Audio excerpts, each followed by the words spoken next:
Assalamualaikum warahmatullahi wabarakatuh.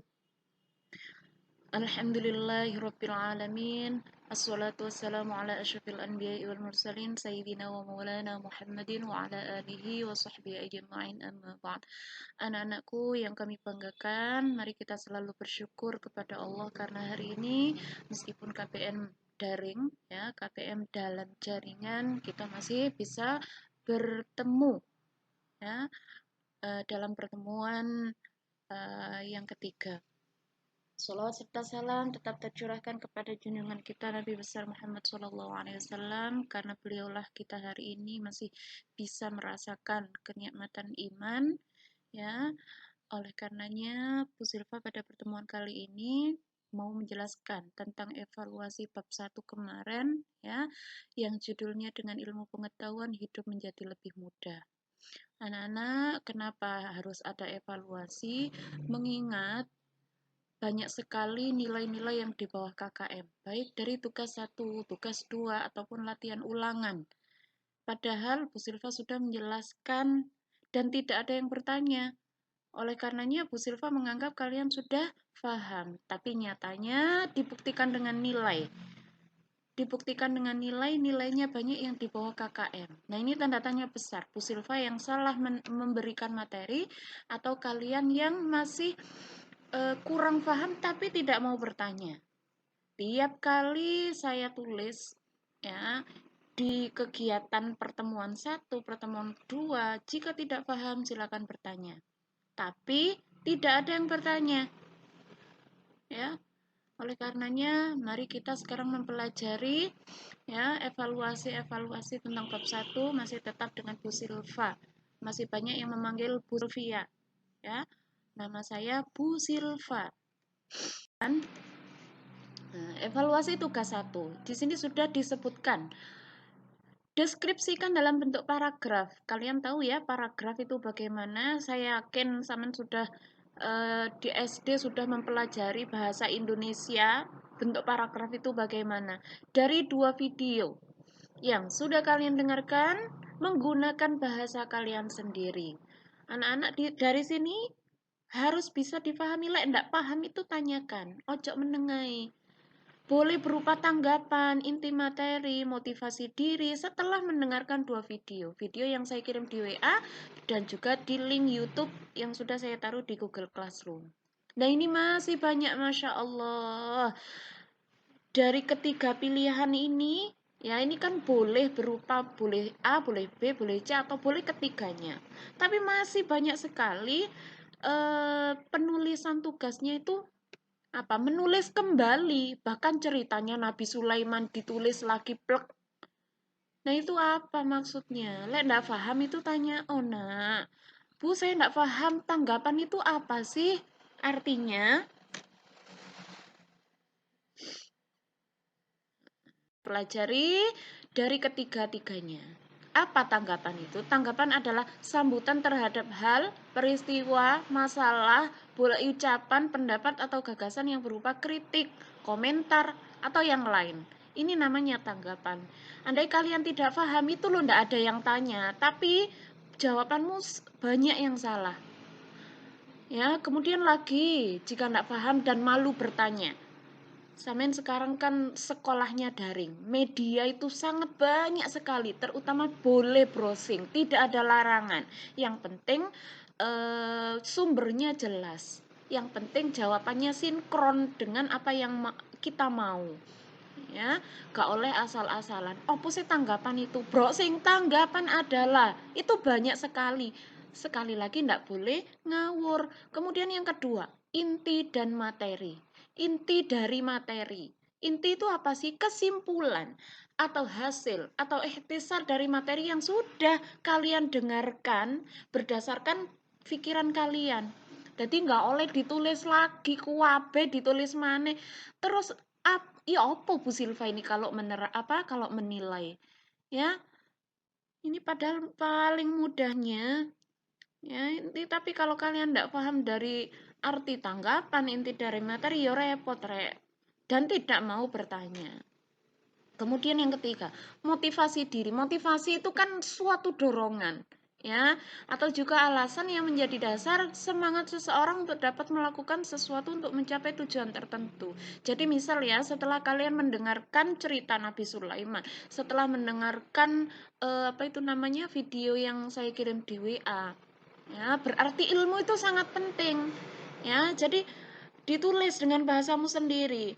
Dari dua video tersebut, dia menyimpulkan titik dua.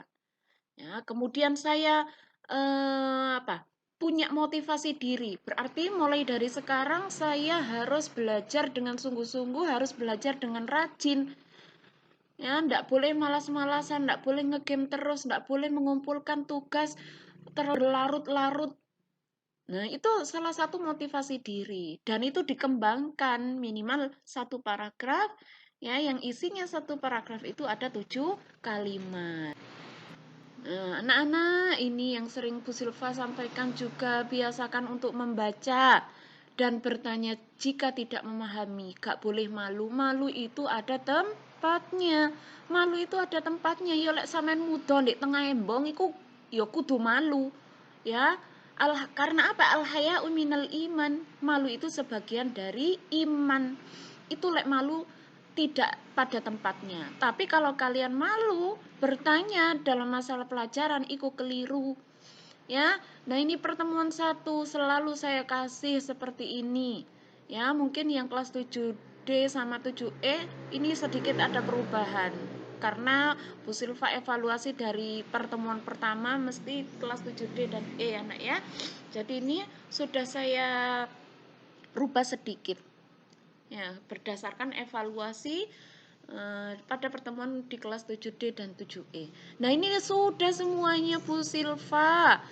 Jelaskan mulai dari kegiatan, waktunya kapan, keterangannya kapan, agar kalian gak leha-leha.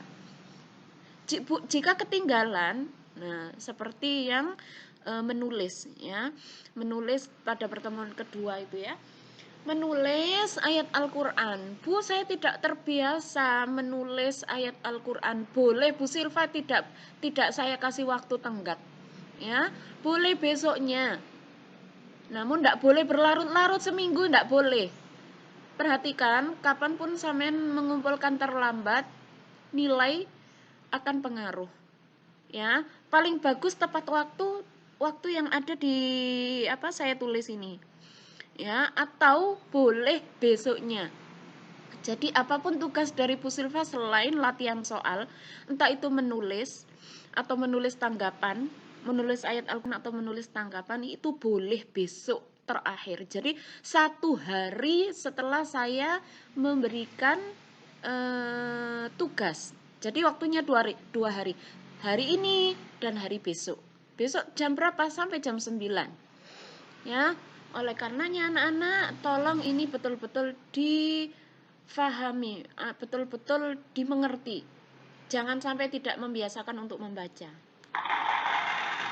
Ini saya mengapresiasi sekali ya, ada bukan dua anak, ini saya ambil 2 anak ya dari kelas 7C atas nama Cindai Legit Betari, absen 6. Ini jawabannya singkat, padat, jelas, masuk pada materi, sinkron dengan materi ya. Kalian bisa melihat ini dari semua materi yang bisa kita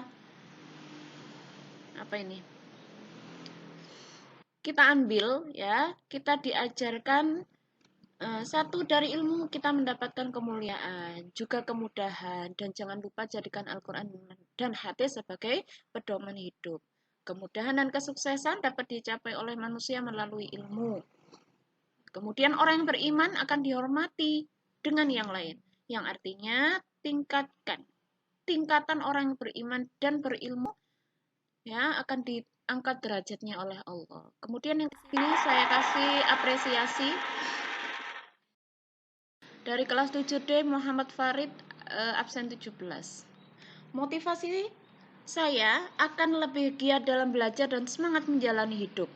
Inti materinya dalam oleh ilmu, kita harus semangat belajar, lebih giat belajar dan kemauan yang kuat. Tanggapannya, ternyata pada zaman dahulu tidak semudah zaman sekarang.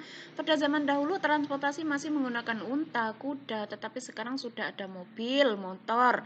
Jika bisa lebih cepat, agar bisa lebih cepat. Dulu juga susah dalam belajar, tapi sekarang lebih mudah karena sudah banyak media belajar.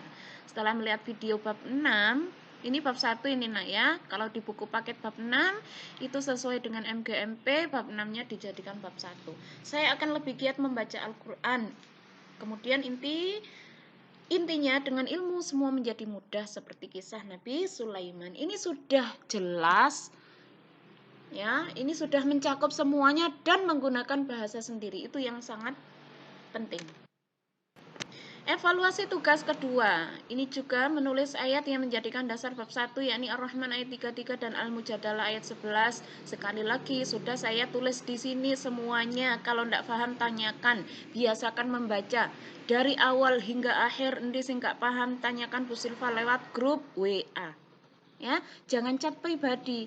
Anak-anak kalau chat pribadinya semua tertumpuk, ya, malah ini yang membuat saya membukanya agak bingung. Ini yang penting. Atau kalau saya buka semuanya, ya, ini ngejar waktu. Makanya tanyakan di grup agar pertanyaan antara satu dengan yang lain ini tidak banyak yang sama.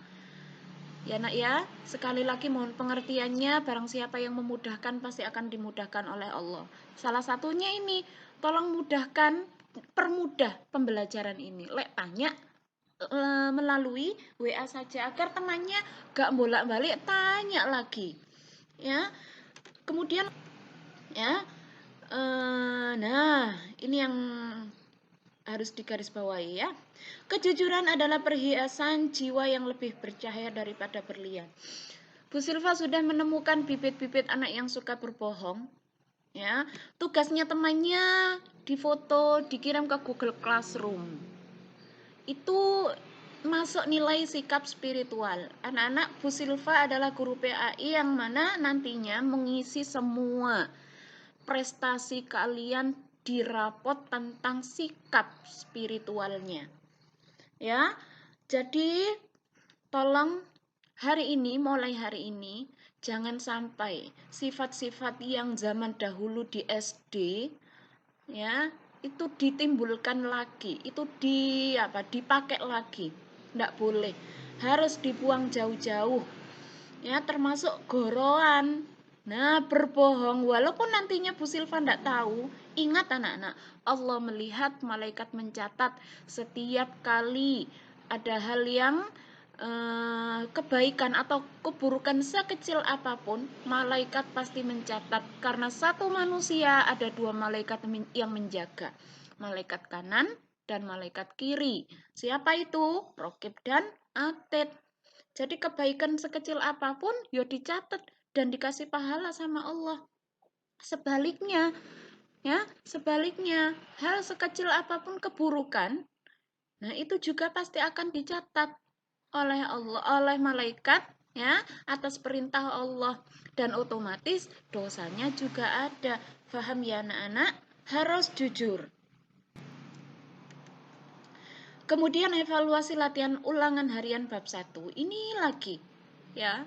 Ini yang terpenting. Itu 20 soal gampang, Masya Allah. Yo, Bu Silva gurune yo gampang. Perhatikan anak-anak, semuanya sudah ada di materi. Kecuali hadis-hadis. Kenapa Bu Silva cantumkan? Agar kalian belajar lebih luas lagi. Atas dasar surat Ar-Rahman ayat 33 berupa akal iki lho kudu diasah. Lek gak diasah yo gak iso. Jadi samian ono internet itu ya dipakai, digunakan dengan sebaik mungkin. Ojo ngegame tok. Ya pikirannya ngegame tok, jelek itu nak, segera jauhkan. Yang baik yang bagaimana? Yang ada soal seperti ini, Bu saya tidak bisa hadisnya. Bagaimana kreatif kalian digolein dek internet? Gak iso nulis Arab, misal dengan alasan gak iso nulis Arab, berarti coba itu digunakan browsing tentang hadis tentang ilmu itu banyak sekali. ya. Itu hanya melengkapi, mencari artinya saja. Tolong yang kreatif nak tentang pelajaran, terutama pelajaran agama. Kenapa? Karena ilmu agama itu seperti hujan. Hujan itu lak seweger, ya. Sebagaimana hujan akan menghidupkan tanah yang mati. Tanah yang mati gersang. Oleh karena itu tumbuhan-tumbuhan ini tidak bisa tumbuh dengan subur lek tanahnya gersang. Demikian pula ilmu-ilmu agama akan menghidupkan hati yang mati. Hati yang mati itu ya apa? Hati yang mati itu lek dikandani puan cetai. Hati yang matiku dikandani bebel. Ini salah satu ciri-cirinya hati yang mati. Lek sinau gak melbu-melbu, lek apalan gak melbu-melbu, itu dikarenakan hati yang mati. Perbanyak istighfar, kemudian perbanyak ilmu agama, terutama memahami pelajaran PAI ini. Paham ya anak-anak? Dan lagi ilmu adalah permata mulia, tidak akan cocok bertempat kecuali di hati yang bersih. Oleh karenanya, anak-anakku dari kelas 7C sampai 7I, ya, mari bersihkan hati, jangan ada dosa-dosa yang tumbuh di dalam hati kita. Ya, sholatnya ojo sampai bolong, lek bolong karena tidak disengaja, ya. Misal ketiduran, itu ndang-ndang dikodok. Ketiduran pun itu aslinya ndak boleh sebagai alasan. Sekarang sudah ada HP di alarm. Aku teh bubuk jam yang ini, ya saya alarm jam segini karena azannya jam segini. Seperti itu. Agar ilmu yang kita cari, mulai dari ilmu agama Islam PAI sampai ilmu bahasa daerah, seni budaya dan lain-lain, iku ndang melbu, ndang paham ilmunya bisa bermanfaat untuk diri kalian dan untuk orang-orang di sekitar kalian. Ya nak ya. Nah, kemudian hukum tajwid tentang Al-Qamariyah dan Asyamsiyah. Banyak sekali, ini saya yakin banyak yang tidak paham dan tidak mau bertanya. Itu salah. Tanyakan jika tidak paham. Kemarin di sini sudah saya terangkan ya hukum bacaan Al-Qamariyah dan Asyamsiyah. Nah, apa itu Asyamsiyah? Apa itu Al-Qamariyah? Ini sudah dijelaskan, tidak mungkin saya jelaskan lagi. Lek ndak paham, diulang lagi, didengarkan lagi. Gak paham itu kok endi? Ya, tanyakan ke Bu Silva, Bu, saya ini sulitnya dari sini gitu nah ya. Jangan malu-malu. Nah, ini perhatikan. Jika ada yang tidak paham ya, diperhatikan. Tolong perhatikan. Ada Al-Qamariyah, ada Asyamsiyah. Kalau Al-Qamariyah itu biasanya disebut dengan Izhar Qamariyah. Kalau Asyamsiyah biasanya disebut Idgham Syamsiyah.